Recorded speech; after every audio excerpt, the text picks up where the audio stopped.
night. Hi, I'm Johnny Weiser. And I'm Oscar Houseman. And you're listening to Professionally Cannabis.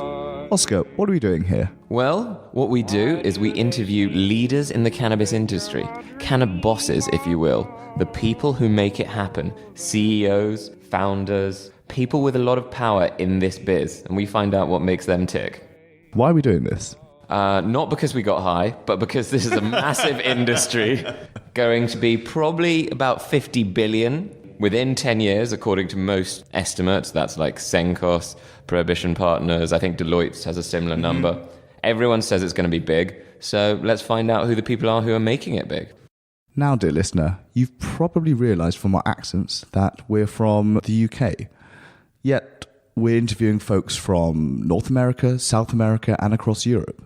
The reason for that is the cannabis industry is increasingly becoming more and more global, so to give the international perspective from leaders across the world is totally needed. Oscar, who's this podcast for? This podcast is for anyone who considers themselves to be a cannabis professional or is considering it. Also, I'd say for investors in this space and perhaps looking forward, maybe some of the consumers of products who want to know what goes behind the business ideas that drives the brands they love. Exactly right. And my mum, she'll love it. I don't think my mum quite knows how to use her podcast app yet, so... Oh, no, I'll be playing it to her. We should get them together. Well, I think that's enough chit-chat from us. The people are here to hear our guests. So, Johnny, who do we have today? For today's interview, we're bringing you Jesse McConnell, CEO of Rubicon Organics. Now, this is one of my favourite interviews, and in addition to cannabis, jam gets mentioned. Listeners, enjoy. I'm Jesse McConnell, CEO of Rubicon Organics, and you're listening to Professionally Cannabis. Where do they go? The smoke rings I blow each night. Oh, what do they do? Those circles of blue and white. Our guest today is Jesse McConnell, CEO and founder of Rubicon Organics. They're one of only 2 listed organic cannabis companies, and they serve Washington, Canada, and California. In a previous life, Jesse was an economist and a philosopher, but now with 2 decades of cannabis experience under his belt, I'd say it's probably safe to say he's sticking with this one. Would you say that's correct, Jesse? Oh, I'd say cannabis is all about philosophy and economics right now. Now, to kick us off with a question we ask all our guests on Professionally Cannabis, what took you to the plant? The route for me to the plant was twofold. One is the answer that everybody likes to give in the medical cannabis field, which is they had a relative and that relative ended up getting sick and then that relative used cannabis. For me, that actually is the truth. My father contracted a neurological disease, ALS, many years ago, and he did find that the use of cannabis was extremely helpful, and that certainly helped to continue to drive my passion for the plant and the industry. But prior to that, I also used it myself occasionally and quite enjoyed it and thought it was useful for managing things like pain and anxiety a little bit. And here in Canada, where it's recreationally legal, a nice way to unwind instead of a glass of wine. So I enjoyed the cannabis plant for both myself and for the many benefits I saw it for my family and for my father. So you've taken that small kernel and moved to become CEO of a listed company. What I'm really interested to know is, how does it feel to make that transition? Well, it's been a slow transition. It's sort of the frog in a pot of water that slowly heats up. That's probably the best analogy I could use there. But in the beginning, we were just cultivating on a small scale and providing for patients, including my father. And then, of course, the commercially regulated industry came about, and that allowed for a much wider audience and for a much more sophisticated organization to be developed. But it was a lot of work, to get there. You can imagine in walking around in 2012 to the financial institutions, asking them for money to grow, in their mind, weed. They thought you were crazy. Might be similar to Europe. Well, certainly at this stage, they weren't able to see what a disruptive industry this is in so many areas. Everything from alcohol to pharmaceutical to textiles, and quite frankly, it was a grind in the beginning. And then over time, it became less so. The potential of the industry began to develop, and the organization began to grow. And that includes my own professional development as I went from being a small-scale entrepreneur to applying my educational background and my passion for the industry, building out a big team around me and learning what it is to manage a large organization and to be competitive on a global scale. I think that having the right team behind you is incredibly key. What would you say is the thing that you look for when you're bringing in folks to your senior management team? Well, I think the first thing we had to do was understand what we stood for and where we wanted to win. So it wasn't just about finding people with good-looking CVs.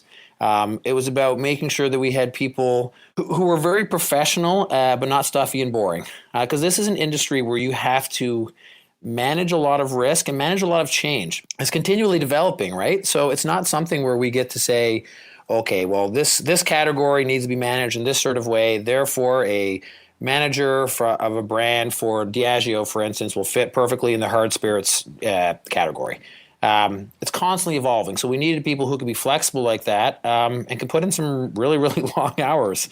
And we picked them from a number of different fields. Now we've got a well-rounded team from finance, from legal, from big-scale CPG, a little bit on the medical side. Obviously, we're strong on the agricultural side, but cannabis is such a broad spectrum. And it's good that you mentioned the agricultural side, because I feel you've got an interesting story there. What drove you to organic production wasn't necessarily the organic certification itself, but the fact that it drove a better yield, as I understand it. Could you talk more to that? I think I actually began with the quality. As one of the few CEOs in the industry who's going to openly admit to using cannabis and enjoying it, I want to consume a high quality product. And one of the analogies I like to make is, it's kind of like your grandmother's strawberry jam. You can go to the grocery store and you can buy, mass produced strawberry jam on the shelf. But when you go to your grandma's house and she's got those nice preserves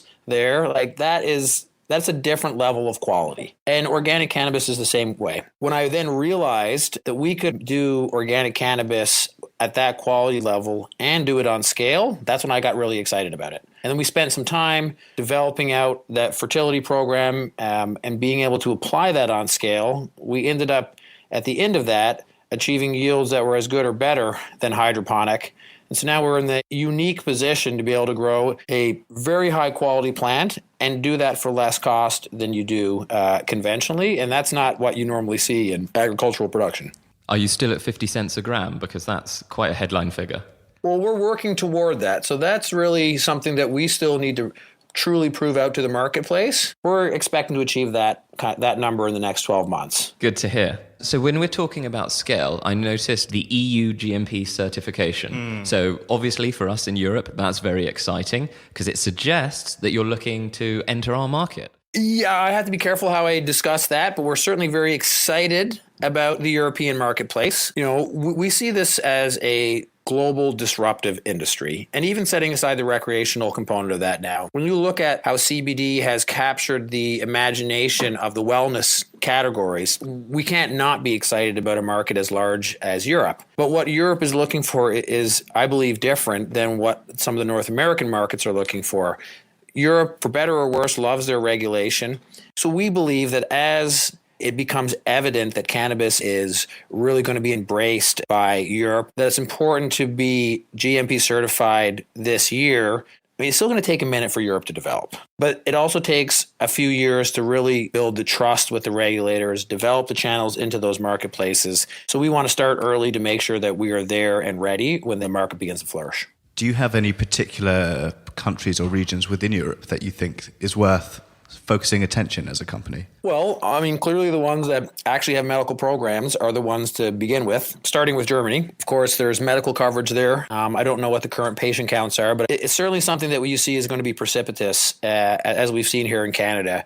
Doctors are reluctant to prescribe cannabis in the beginning because they don't understand it inside of their Western models.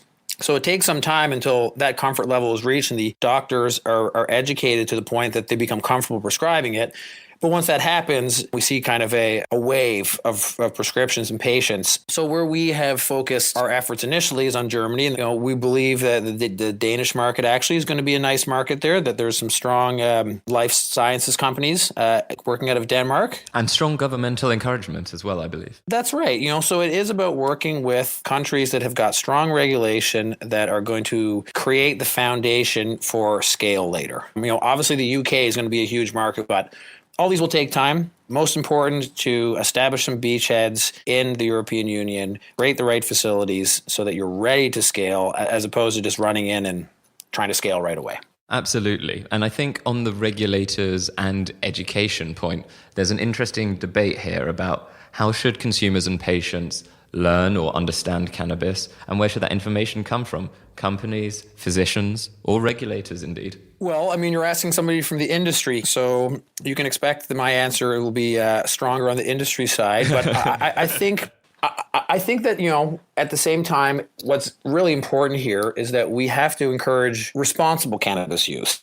It's important to consume this in a socially responsible way and to educate the consumers and the doctors as to what the benefits are and to what some of the pitfalls are. So to that end, we've joined a group called the Global Cannabis Partnership. It tries to create a socially responsible framework for use, and it's a big part about education. And inside of that group, we're trying to encourage stakeholders that are outside of just private industry to become a part of that and to engage with us, because if we have a message that's coming from a number of different sectors, then you're going to have the trust with the consumer and the trust with the medical community. If it's specifically coming from private industry only, that's going to be profit motivated. If it's specifically coming from regulators, they're going to try to make it as simple as possible for them to check their boxes. So everybody's got their own motivations. But if we come together and we talk about a framework, I think you can end up with still a robust, strong industry, and you'll have a consumer who understands the type of products and what the benefits and detriments could be to using the various products. Touching on the topic of regulations, I guess one of the things that everyone that works in cannabis space has to battle with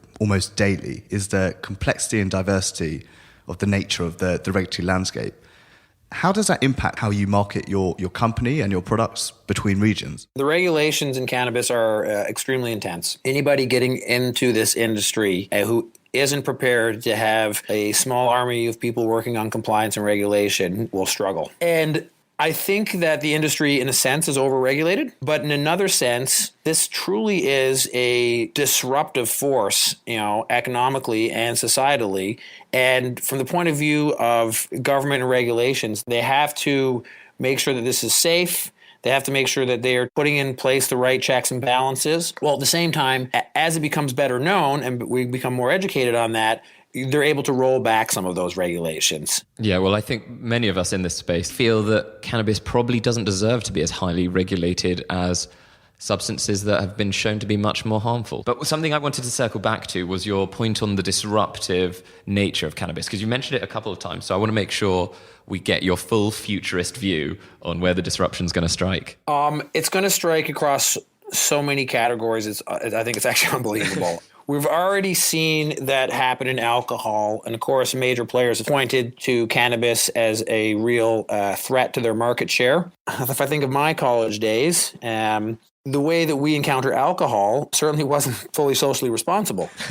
And I think you're seeing a movement away from that with young people today who are less interested in binge drinking on the weekends and are turning to cannabis as a much healthier alternative. And, they don't get to make all the terrible decisions that I got to make when I was younger. Poor them. Poor them, indeed. But we can all attest to the way, you feel on a Sunday morning after one of those kind of evenings.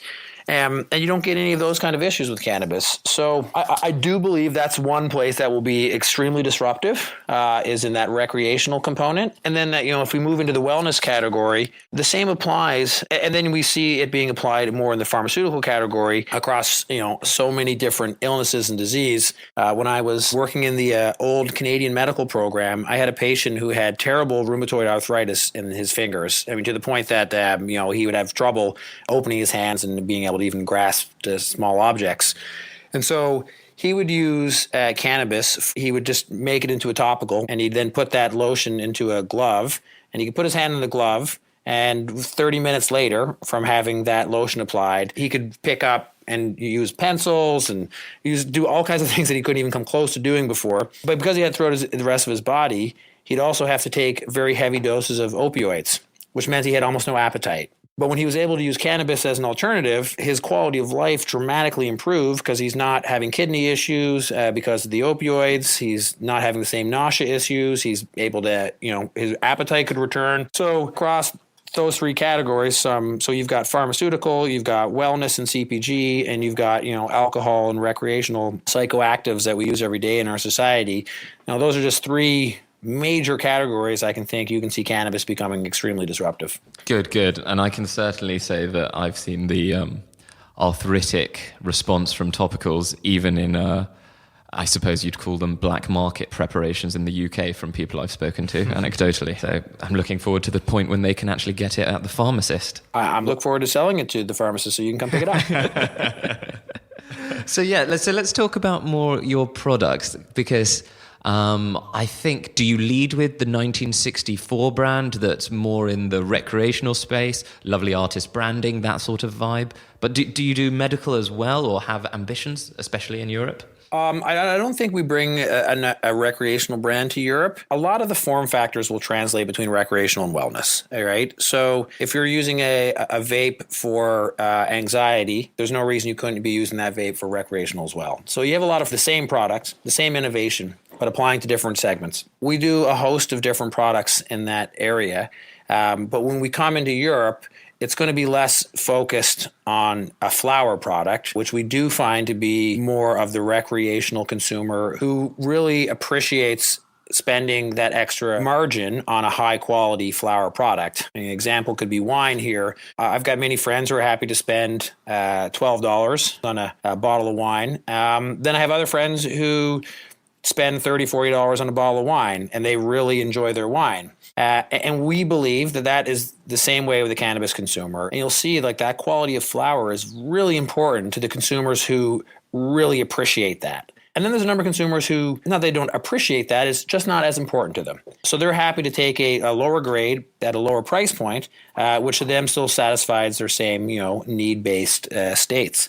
So we really see us focusing on extremely high quality flower for a portion of that market. But we think a lot of our market is also going to really gravitate toward organic products. And because that's something we do really, really well, we'll have our kind of reserve product, our flower, our extremely high quality flower for our flower consumer.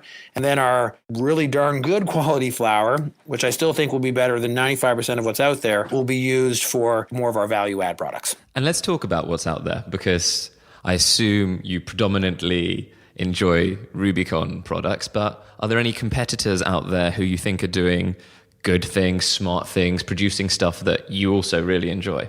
I think the competitors that are doing well are the companies that have decided to focus on an area and try to win in that area.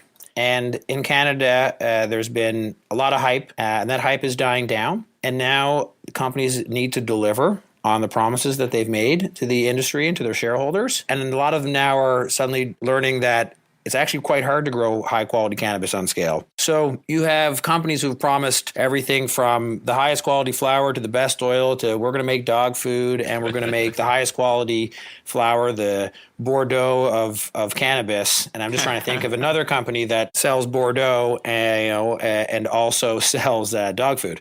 Doesn't seem to be a good branding strategy to me, but I like the companies that have found an area and focused on that area. Try to do one thing really, really well. And so for us, growing a really high quality flower, and from there, we now have a base that you can create other products from. But you got to start with something where you can win. So those are the companies that I respect. Are we going to have professionals like cannabis equivalent to wine sommeliers coming in? I think we already have those in the market. Certainly, you went to Cannabis this year or Hall of Flowers in California. There are a number of great events where people who are extremely passionate about the product are there to judge, consume, and enjoy the various things that are on offer. Yeah, the extracts was eye-opening for me because it's not such a big part of the European scene, but things like the Masters of Rosin in Barcelona really showed off what's out there. Well, it accounts for the same by sales volume as flower in California. And so that's that same kind of example when you ask, who do you respect out there? The companies that are not working with high quality partners and just trying to put mid-grade concentrate out, don't respect so much. But the ones that started with really high quality flower, the masters of rosin, then they've taken that high quality flower and made an amazing, flavorful, exciting product out of that. Those are the companies that I think will last long term and build market share and capture the imagination of the consumer. For folks currently in industry, just starting out or even looking to get in, what would you say is your greatest lesson that you've learned from your career so far? I'm sure you've got a few war stories. A number of war stories. Raising money is very difficult, and you better have a really well thought out business plan before you come to the market asking for money. Don't just say, all I need is the money. Because what you really need is a really well thought out, really well designed plan. You got to build a team around you that can execute on that plan and overestimate the amount of time that it's going to take, because it's probably going to take twice as long as that. And do you invest in any of these guys that you see coming up with solid business plans, great teams? Do you hold shares in other cannabis companies? Well, obviously, Rubicon's the only company worth holding shares in. We'll play that sound on loop. Yeah, perfect. I do invest in some other companies, obviously not ones that are competitive with us, but ones that have a solid plan that I think could be synergistic with the type of things that we're doing. And it's such a large market. Like, Rubicon isn't going to be a company that's going to be in every single one of these sectors. It just doesn't, that's not how you can grow a realistic company. I like seeing guys who are building a fantastic GMP certified extraction facility in a marketplace that we're interested in, and they've got a very bioavailable innovation that's going to work great in soft gels. I'm like, great, you guys are going to win in that little area. It sounds like you're building them up in order to partner with them. You're sort of trying to create a company that you want to work with. Well, I would say yes and no. I will invest in companies that I think can make it on their own. I'm very careful about investing in any company that Rubicon may partner in the future to make sure that there is no conflicts of interest. We are a public company, very careful about making sure we are well governed and well managed and extremely transparent about every transaction. So I will invest in a company on its own merits. And then if we look to partner with them in the future, I would be sure to disclose anything around those kinds of previous investments.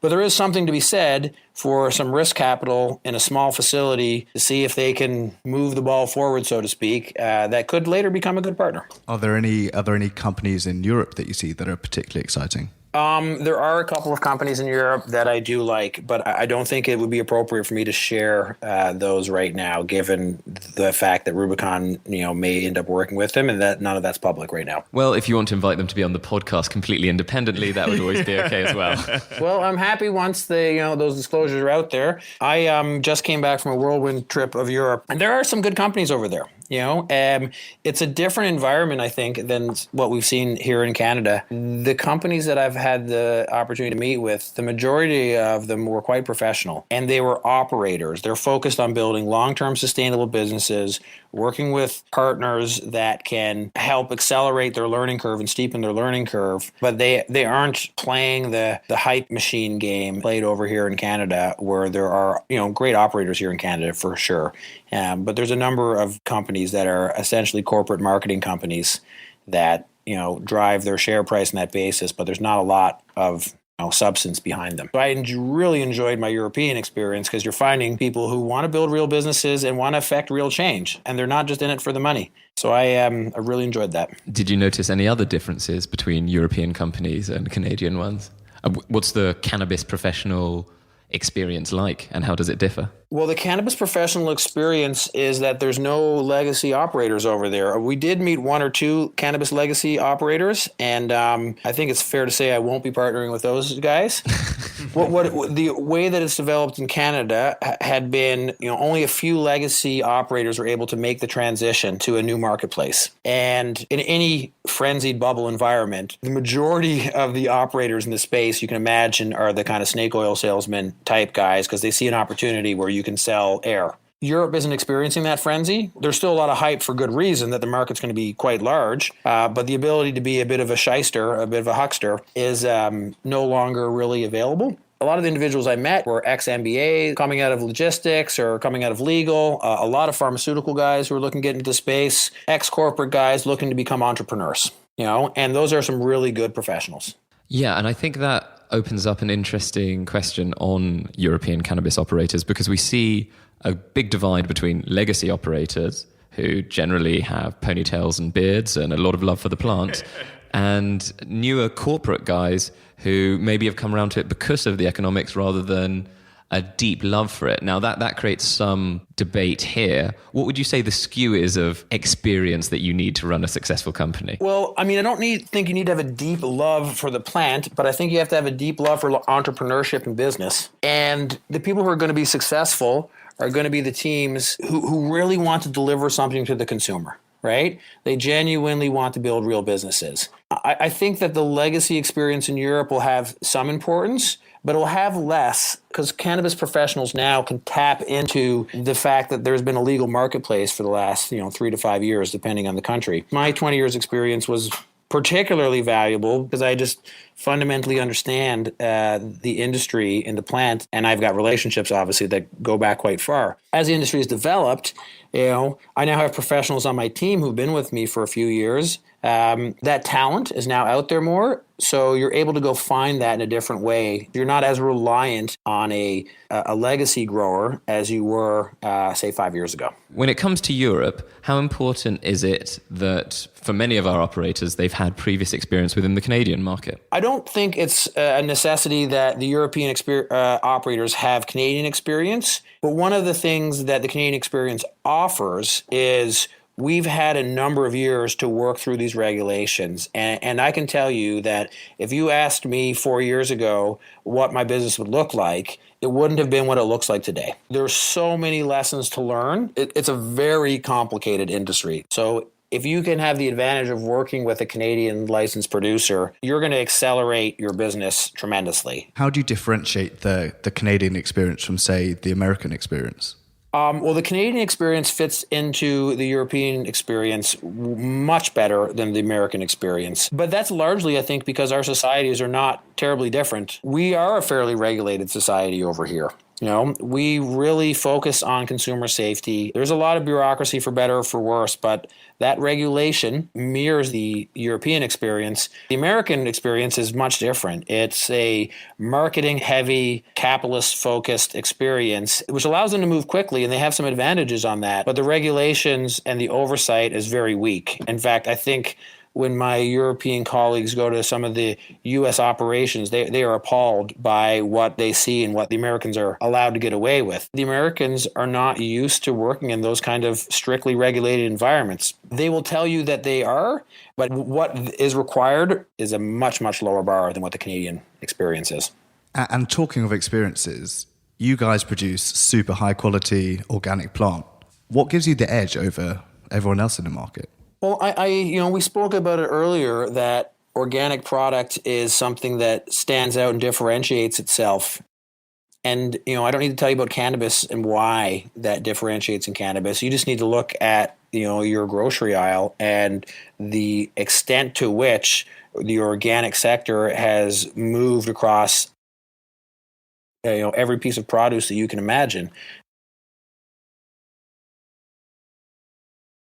Blueberries is my favorite example. There's something like 110% margin increase on organic blueberries over non-organic. Wow. So I should be in blueberries. And thankfully, we have 15 acres of blueberries out of the back of our greenhouse facility, which if you've never eaten blueberries off the vine, by the way, is an experience that you should definitely indulge in. It's quite fantastic. I'll treat you to that if you come visit our facility this summer. Oh, absolutely. 100%. So there's the price margin, that's significant, and the quality, but in a sector that as it evolves, and you want to win in an area, we're talking about 2 publicly listed certified organic companies in Canada, of which we're one. And then you've got 100 other producers producing conventional product. It's much easier to produce that conventional product. As the production side of the supply chain increases, the vast majority of them are going to produce a conventional product. And as you can imagine, you're going to see price pressure in those areas.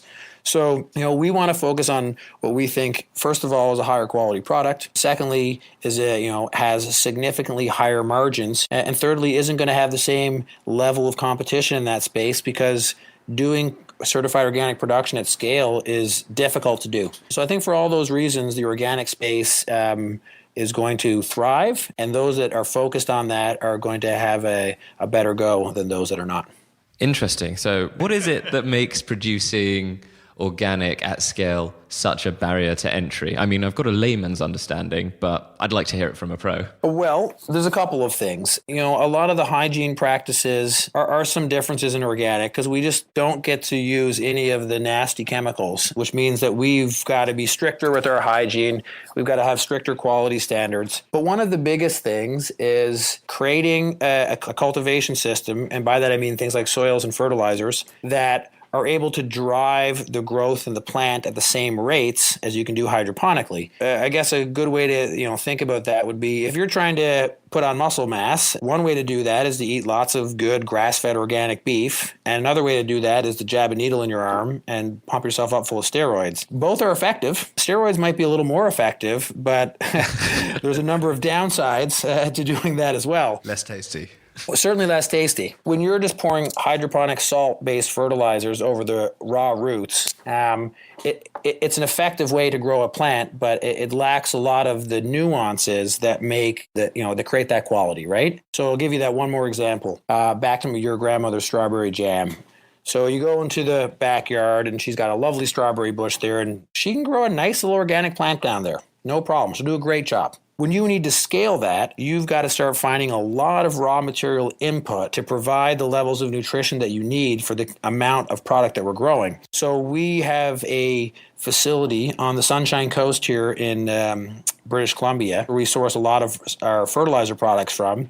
And there is a giant biofilter at the top, and inside are tens of thousands of rotting salmon carcasses. We have a lot of fish here on the West Coast, and a great source of fantastic nitrogen is salmon, and it's a very sustainable. You don't want to visit that facility, by the way, if you come over here this summer. I'll spare you that experience. I'll take the blueberries over salmon any day. You don't want 10,000 rotting salmon carcasses? You don't want to spend some time around that? No, the blueberries are much nicer, but that's what I mean by the scale. It's a lot of dead fish and all kinds of other raw materials to feed these different kinds of plants. That's one of the biggest challenges. Great. So I'm going to ask you to be Nostradamus and look into a crystal ball of sorts. Do you have any cannabis predictions for 2019 that might not be so widely discussed at the moment? Certainly the Canadian experience, everybody's made a lot of promises. Now it's time to execute on these business models. And I do think that a number of Canadian facilities will fail to deliver those, because they put their money into corporate marketing and promotion and not into operations and building real businesses. So I think you'll see a little bit of catastrophe happening in some of the Canadian producers. But at the same time, the ones that have kept their heads down, that have focused on executing, you're going to see the emergence of some of those brands in the Canadian market. And they're going to take some real market share. So this is the year when the hype game comes back to bite people. Yeah, you can only scream that you're the best in the world from the mountaintops for so long. So I do think that it's time to prove. And I think you're going to see some really large American companies come together. So you'll see some of the Canadian guys get a run for their money from the U.S. competitors. And I think that you'll see Germany open up just a little bit this year, that you'll see that patient count really start to ramp up, because a lot of guys have been focusing on trying to get into that market. And I think you'll also see a bit of a domino effect as the first year of Canadian legalization gets dealt with. There's a lot of voices in American Congress to do something about changing marijuana laws in the U.S. That chorus is going to have ripple effects in Europe. And Europe is going to start saying, okay, look, this really isn't as dangerous as you guys have made it out to be. We have a huge market here. There's no supply chain figured out in Europe in any way. Remember, in North America, we've had a very established marketplace, especially here on the West Coast in British Columbia and California for a long time. But in the European Union, the organizations that have been working there have been much more criminal, much more hardcore criminal. So I think there may be a rallying cry here to say, look, let's take it out of the hands of the criminals and let's start putting it in the hands of professionals. There's a professional cannabis industry out there now. Let's work with it. Let's develop that. And let's start sowing the seeds for normalization in Europe. And I think you're going to see a big chorus of that happening by the end of the year. And do you think as that industry becomes more professional, it won't feel as fun anymore? Because I got to say, I love the conferences as they are. Well, no, I mean, I agree. I agree. My last conference I went to, it was mainly guys in $500 loafers and fancy suits, and that was a bit disappointing. But that's how the industry is going to shift. But it doesn't mean that the consumer shifts, right? I think that's the thing that we have to remember. While new players or new consumers will enter into the marketplace, the old consumer is not going anywhere.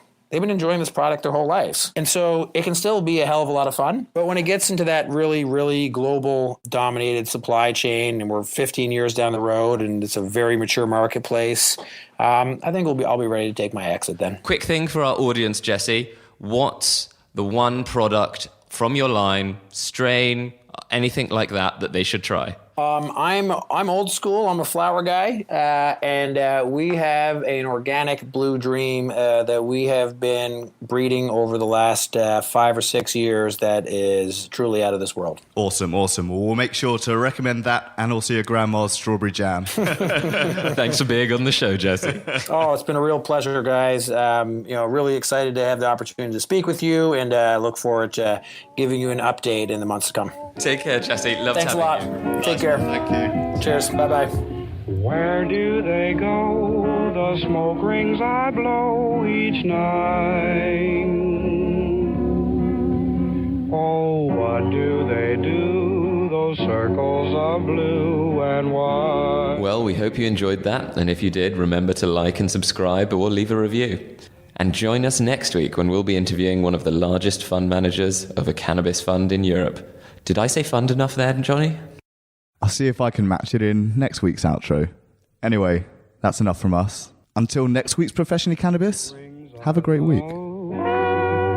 Please take me above, take me with you.